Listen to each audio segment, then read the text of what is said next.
ভয়াবহ বন্যায় বিপর্যস্ত পাকিস্তান। শুক্রবার পাঞ্জাব প্রদেশ দুর্যোগ ব্যবস্থাপনা কর্তৃপক্ষ জানায়, সাম্প্রতিক বন্যায় পাকিস্তান জুড়ে অনেকের মৃত্যু হয়েছে। তিনি জানান, কাসুরকে রক্ষার জন্য সুতলস নদীর রহিমিয়ার বাঁধ ভেঙে দিতে হয়েছে। এর মধ্যেই নিরাপদ স্থানে সরিয়ে নেওয়া হয়েছে 10 লাখেরও বেশি বাসিন্দাকে।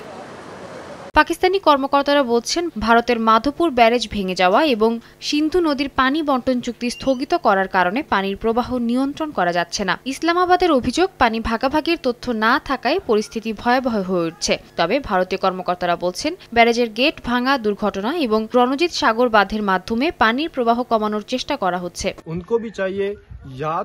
প্রতি বছরই আমরা বন্যার ভয়ে থাকি। ধীরে ধীরে পানি ছাড়ার জন্য পাকিস্তান আর ভারত উভয় সরকারকেই আগে থেকে একে অপরের সাথে পরামর্শ করা উচিত। পানি যদি ধীরে ধীরে ছাড়া হয় তাহলে আজ যে ঝামেলা হচ্ছে, যে ক্ষতি হচ্ছে, তা হতো না। পাকিস্তানের পাশাপাশি ভারতের উত্তরাঞ্চলেও বৃষ্টিপাতজনিত বন্যা ও ভূমিধসে বড় ধরনের ক্ষয়ক্ষতি হয়েছে। উত্তরাখণ্ডের রুদ্রপ্রয়াগে ভূমিধসে কয়েকজন ধ্বংসস্তূপের নিচে আটকে পড়েছেন বলে আশঙ্কা করা হচ্ছে। হিমাচল প্রদেশের নদীস্রোতে ভেসে গেছে সড়ক ও ভবন। জয়পুর ও দিল্লি সহ বিভিন্ন শহরে জলাবদ্ধতায় জনজীবন বিপর্যস্ত হয়ে পড়েছে। জরুরি নিরাপত্তা কর্মীরা নৌকা ব্যবহার করে আটকে পড়াদের উদ্ধার করছে। সাদিয়া তাসনিম, সময় সংবাদ।